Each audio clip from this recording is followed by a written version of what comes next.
It is a dangerous thing. This is not a joke. We are in a fight right now to save the republic. And every American needs to take this seriously. You need to wake up. I've got to address a very sobering reality that is facing the country this morning. The headlines this morning say it all. I've got a collection of them here. Socialist earthquake, one of them said. Mamdani candidates sweep New York House races. These are socialists. These are Marxist in their ideology. Next headline, Mamdani hails new chapter for Democrats, one of the chyrons said this morning on the news. Hakeem Jeffries, my counterpart, the Democrat leader here in the House, was booed at some of these return parties last night. You saw that on social media and some of the clips. When he was being interviewed on the screen, the crowds in New York, in his own backyard, in the Bronx, in one of these districts, were booing him. And they shouted, "You're next." Hakeem Jeffries has a tall task ahead of him right now. He's got to go out and somehow make a credible pitch to Democrat establishment donors that that's a good national investment right now. That's a tough one to make. He has just proven that he cannot even hold the line in his own backyard.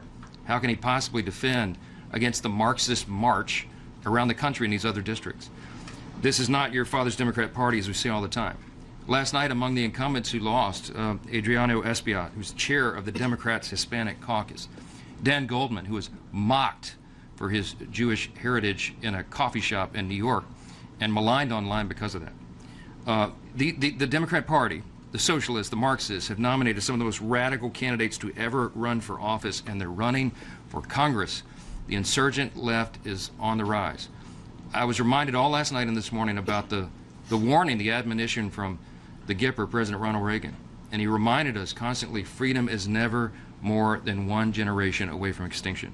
And he said, it's got to be fought for, it's got to be protected, it's got to be passed along to the next generation, so that they too will know the same liberty, opportunity, and security that we've known and frankly too often take it for granted. He said freedom is not passed along in the bloodstream. It's got to be fought for. And these are the times that Reagan was warning about. He was warning about communism overseas. Now it is on our own shores. And it is a very serious time, and every American needs to wake up and understand the threat. I want to share with you some of the lowlights, some of these candidates who are emerging through these through the processes. Last night made crystal clear, as Leader Scalise said, that Zoran Mamdani and AOC and Bernie Sanders have just taken full control of the Democrat Party, or what was left of it. Across the country, Democrats have candidates winning primaries and rising through the ranks. Here's a few of them. Vang in California, one of the Democrats, she won't say the Pledge of Allegiance. Hamaway in New Jersey, Democrat candidate, socialist candidate, has ties to Al-Qaeda and other terrorists. Chevalier won last night in New York over Hakeem's counter endorsement. She says she wants to abolish the border. She doesn't want a border for the country. Mendoza in Arizona wants to decriminalize trans prostitution. Apparently that's the thing. James in Iowa wants to apologize for being white. Garriott in Iowa performed a Satanist wedding. And Bennett in New Jersey stopped going to church because Trump voters were there. This is just a sampling. And these kind of people have been popping up. You've been hearing me say for weeks, there are many Mamdanis popping up all around the country. It is a dangerous thing. This is not a joke. We are in a fight right now to save the republic. And every American needs to take this seriously. You need to wake up. This upcoming midterm election is not the midterm elections of years ago. This is going to decide the direction of the country. Are we going to maintain our status as a constitutional republic on our 250th anniversary? Or are we going to make a new choice and go down some road towards a communist utopia? That's the choice right now. We've been saying for months it's a contrast election. We've been saying it's a contrast between common sense and crazy. That's exactly what's going on. They give us new illustrations every day. And these radical candidates are self-describing, they're self-identifying as Marxist.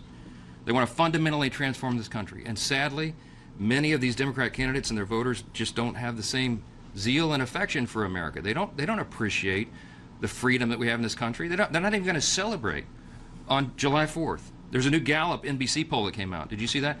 Only 29% of Democrat voters that they polled said they're proud to be an American. What happened to the Democrat Party? They compared the poll from just 20 years ago, where it was 90%, because that's where Republicans are, above 90%. 29%. Over half of Democrats now say they would rather live in another country. What a split screen we're seeing. Right now, we're triumphantly hosting the World Cup games all around the country. And we're seeing people from different countries come and get a little taste of America, a little taste of freedom, of our culture and our society, and they appreciate it so much more than these socialists running for Congress. Fans across the country are truly enjoying our world-class facilities and the incredible atmosphere on the field and off the field. Thanks to social media, we're seeing a lot of these. This has been encouraging to see. The visitors appreciate what we have. Dutch travelers are in all Buc-ee's. German players took a midnight trip to the Waffle House. It was the greatest thing they've ever seen. English fans are roaming the Everglades. Japanese tourists marveling over free chips and salsa at a Mexican restaurant in Texas. Don't forget your blessings. People from Europe and Latin America, many countries around the world, many of whom, here's the key, they grew up under repressive state-controlled economies. They've never known freedom. They've never known these kinds of things. And they're seeing them for themselves, the genius of America's system. A system that rewards risk-takers and entrepreneurs and job creators and innovators and people who create jobs for others and expand the economy and opportunity and broaden the pathway out of poverty for more people. That's what the Republicans stand for. That's what French Hill fought for in the housing bill, to give more people a chance, to restore the American dream. That's what we promised to the voters, and that's what we are delivering. The irony is, and it is a sad irony, and I'm so disturbed this morning. Y'all know me, I'm a happy warrior. I like to be optimistic and happy. This is a very disturbing trend. Visitors around the world marvel at what our system of free enterprise has built, while rising socialist, Marxist, Democrat candidates are trying to tear the system down. That's what they told you in their campaign speeches. That's what they want to do. They want to tear it down. House Republicans are standing in the gap. We are not going to let that happen. And we had all the Republicans gathered up this morning, and I gave them the best locker room speech I can muster, because now is the time. We know America is not perfect. It has never been. But we've been in a gradual process of making a more perfect union for almost 250 years now. We're going to continue that. America's created more prosperity. It's lifted more people out of poverty. It's expanded more opportunity and innovation than any other country in the world. It's not even close. This is the greatest nation in the history of the world. It's not even close. Look at any objective factor. You hear me say it all the time. We're the most free, most successful, most benevolent, most prosperous nation that's ever been. And it's not by happenstance. It's because we're built on very firm foundational principles that the Marxists and the Socialists have disdain for. What are the principles of America? I mean, it's not a rhetorical question. You all should be able to answer it.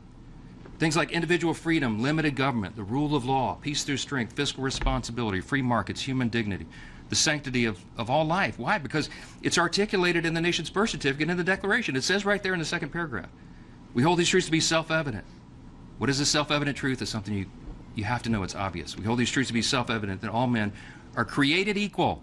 It does not say just born equal. It says created equal by someone. And it's our Creator, God, who gave us our inalienable rights. Among those rights, life, liberty, pursuit of happiness. Such a profound statement. When they did that 250 years ago, they were saying something, the bold proclamation of a self-evident truth. And the implication is that every single person is made in the image of that Creator, because the guys that wrote that, the men that wrote that, the founders that wrote it, were students of Scripture, and they understood, because everybody's made in the image of God, it means every single person has inestimable dignity and value. And your value is not related in any way to the color of your skin or what zip code you live in or what your talents are. It's all irrelevant. Your value is inherent because it's given to you by God. The Marxists and the Socialists do not believe what I just told you. They don't believe it. Marxism, Karl Marx, his philosophy begins with a premise that there is no God. The state is the God. The state is the one that gives you your rights. And guess what? When the state gives you all your rights, the state can take the rights away. Nobody's telling all these little young self-described socialists, oh, we'll give you free stuff, but you're going to have to give up your freedom to go along with it. They don't tell them that. This thing's going to crash and burn. It always has throughout history. And the lesson of the 20th century alone is that tens of millions of innocent people have died because of these crazy, quixotic notions. We have to stand for freedom. We got to stand for America. We got to stand on the 250th birthday with greater conviction, clarity, and consistency than we ever have. I'm glad that millions of visitors here for the World Cup see that. I'm glad they got a little timely reminder. They're giving us one. All our faults and disagreements aside, America's filled with the most decent and faithful people. This grand experiment in self-governance has worked because we've adhered to the foundations, and we have to defend them. And that's what the Republicans are doing right now. We're defending the foundations of the greatest country in the history of the world, not against your father's Democrat Party, but now against the Marxists. And we're ready for the fight. I'm telling you, the House Republicans are fired up for this. We're going to win this midterm election. We're going to maintain the beacon of hope and freedom and opportunity that this country has always been. Indeed, as our first Republican president Lincoln said, and as Reagan repeated, America is the last best hope of man on the earth. I'm up to fight. These guys are up for the fight. This chairman's up for the fight. All our colleagues are.